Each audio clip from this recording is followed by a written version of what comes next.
Brought to you by Sensodyne K। अभी लेके आए सेंसोडेंट के। टूथ का करंट गॉन तो लाइफ का करंट ऑन। रात में हम में से कुछ लोग सोते सोते बुदबुदाने लगते हैं, बड़बड़ाने लगते हैं, कभी धीरे धीरे तो कभी तेज तेज बात करने लगते हैं। डर लगता है कि कहीं एक ही रात में हम अपने सारे राज ना खोल दें। कुछ लोग तो एक कदम और आगे जाते हैं, वो नींद में चलने भी लगते हैं, कुछ काम करने लगते हैं। अगर इसे आप अभी तक हंसी मजाक की बात मान रहे थे तो आप गलत हैं। दरअसल ऐसा नींद से जुड़ी एक दिक्कत की वजह से होता है जिसका नाम है पैरासोम्निया। पैरासोम्निया में व्यक्ति जो सपना देख रहा है उससे जुड़ी चीज़ें करने लगता है, बोलने लगता है। कुछ लोग अचानक डर कर उठ भी जाते हैं। आज के एपिसोड में इस पर बात करेंगे। डॉक्टर से जानेंगे कि कुछ लोग नींद में बोलने क्यों लगते हैं, चलने क्यों लगते हैं या फिर कुछ काम क्यों करने लगते हैं, और जानेंगे इसका इलाज। सुनिए। मेडिकल की भाषा में ऐसे डिसऑर्डर को पैरासोम्निया कहा जाता है। पैरासोम्निया को अगर हम समझें तो it is basically abnormality related to the sleep. अगर हम थोड़ा सा इसको मेडिकल की भाषा में समझें तो जो नींद है, स्लीप, उसके दो फेजेस होते हैं। एक रेम होता है, REM, और एक होता है नॉन रेम। तो अकॉर्डिंगली इसको हम डिवाइड कर सकते हैं, रेम पैरासोम्निया और नॉन रेम पैरासोम्निया। उसके अलग अलग प्रकार, उसके अलग अलग लक्षण होते हैं। जैसे कि जो रेम पैरासोम्निया होता है जिसमें मरीज जो देख रहा होता है सपना उसको करने की कोशिश करता है, जिसको ड्रीम इनैक्टमेंट भी कहते हैं। ऑन दी अदर हैंड जो नॉन रेम पैरासोम्नियाज होते हैं उसमें पेशेंट एकदम से डर जाता है, नाइट टेरर्स होते हैं, स्लीप वॉकिंग एट्सेट्रा। तो इसके कई मेडिकल कारण हो सकते हैं। ये आम तौर पे it is because of anxiety, stress, post traumatic stress disorder, या कोई ट्रॉमेटिक इवेंट से मरीज गुजरा है या काफ़ी स्ट्रेस में है, इसकी वजह से भी हो सकता है। कभी कभी इसके अलावा कुछ सीरियस मेडिकल कंडीशंस भी होते हैं जैसे पार्किंसन डिजीज़, जिसमें ड्रीम इनैक्टमेंट जैसी स्थिति उत्पन्न हो जाती है। मरीज जो देखता है वो करने की कोशिश करता है। तो जब भी हमारे फैमिली में या किसी रिलेटिव्स के मुंह से जब हम ये दिक्कत सुनते हैं तो हमें इसको इग्नोर नहीं करना चाहिए and we should seek medical help.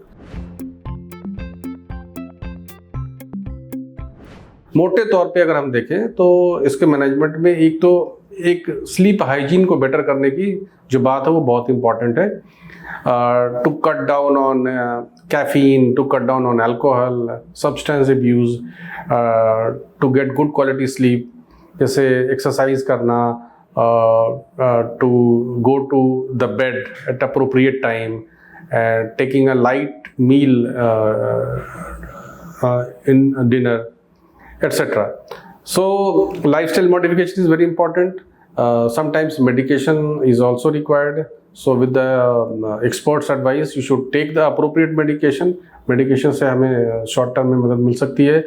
कुछ और भी अगर दिक्कत है, कोई और कंडीशन है तो that can be diagnosed and managed appropriately. नींद में बोलना एक काफ़ी आम समस्या है, पर अगर इंसान नींद में उठकर चलने लगता है, फिरने लगता है या कोई काम करने लगता है तो ध्यान देने की ज़रूरत है। ऐसे में डॉक्टर से मिलें ताकि सही जांच हो सके और इलाज हो। अब बढ़ते हैं सेहत के अगले सेगमेंट की तरफ, तन की बात। खाने में इन चीज़ों की कमी से वज़न बढ़ता है और एक्सरसाइज करने के बाद भी घटता नहीं है।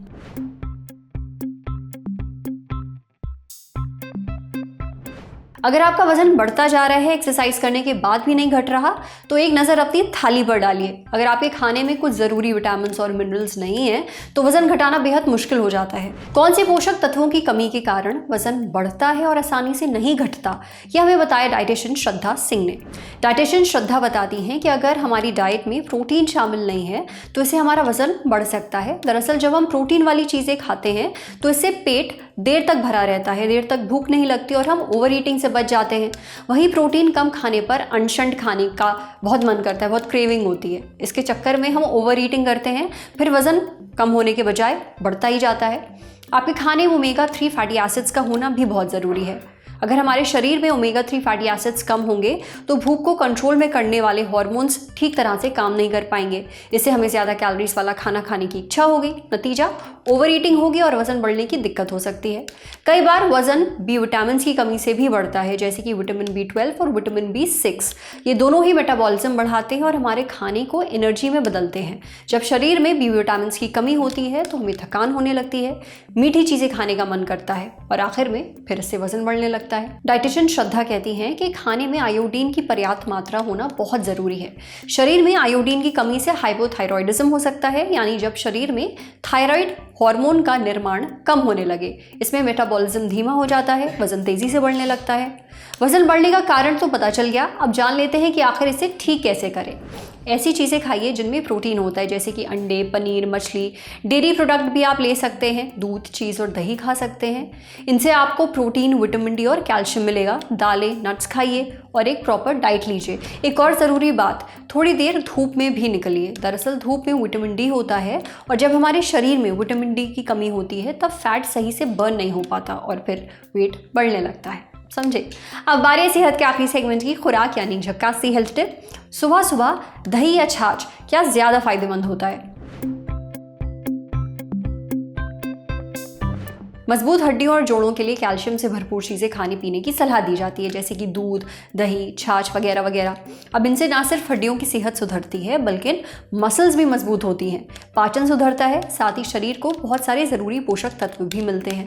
कैल्शियम का एक बहुत अच्छा सोर्स है दही और छाछ। गर्मियों में लोग इन्हें खूब लेते हैं। अब दोनों में से ज़्यादा फायदेमंद कौन सा है, खासतौर पर सुबह सुबह लेने के लिए, यह हमें बताया डाइटिशियन पूजा गुप्ता ने। डाइटिशियन पूजा बताती हैं कि दही और छाछ दोनों ही दूध से बने प्रोडक्ट्स हैं। दही में कई अहम पोषक तत्व होते हैं, जैसे कि प्रोटीन, कैल्शियम, पोटेशियम, मैग्नीशियम और बी विटामिन। ये प्रोबायोटिक भी होता है, यानी हमारे पाचन तंत्र में मौजूद अच्छे बैक्टीरिया को सही से काम करने में मदद करता है, पेट की सेहत बनाए रखता है, इम्यून सिस्टम मजबूत करता है। इसके अलावा दही खाने से सूजन, गैस और कब्ज जैसी परेशानियां नहीं होती। दही में लैक्टोज भी कम होता है। दही खाने से बीपी कंट्रोल करने में भी मदद मिलती है। छाछ की बात करें तो इसमें कैल्शियम, फास्फोरस और राइबोफ्लेविन और विटामिन B1 जैसे ढेरों पोषक तत्व होते हैं। ये फैट और कैलोरी में भी कम होता है। दही की तरह छाछ भी प्रोबायोटिक ही होता है। इसे पीने से हमारा पाचन तंत्र सही से काम करता रहता है, पेट से जुड़ी जो बाकी दिक्कतें हैं वो भी नहीं होती। अब गर्मी के मौसम में सुबह सुबह छाछ पीने से आप फ्रेश तो फील करेंगे ही, शरीर में पानी की कमी भी नहीं होगी। डाइटिशियन पूजा बताती हैं कि आप दोनों में से किसी का भी सेवन सुबह कर सकते हैं, ये आपकी पसंद और डाइट पर निर्भर करता है। दोनों के अपने अपने फायदे हैं। हालांकि अगर आपको खाना पचाने में दिक्कत होती है, आपका खाना देर से पचता है, तो आपको सुबह छाछ पीनी चाहिए, ये ज़्यादा बेटर ऑप्शन है। ये पचाने में बहुत आसान है। वहीं अगर पाचन से जुड़ी कोई भी समस्या नहीं है तो आप दही खा सकते हैं। छाछ में फैट और कैलोरी कम होती है, यानी जो लोग वजन घटाने की कोशिश कर रहे हैं वो अपनी डाइट में छाछ ज़रूर शामिल करें। लेकिन अगर शरीर में पोषक तत्वों की कमी है तो दही खाना आपके लिए ज़्यादा फायदेमंद होगा। एक बात और, अगर आपको किडनी की कोई भी बीमारी है तो छाछ आपके लिए नहीं है। वहीं लैक्टोज इंटॉलरेंट लोग बहुत ज़्यादा दही ना खाएं, वरना आपको ये नुकसान पहुंचा सकता है।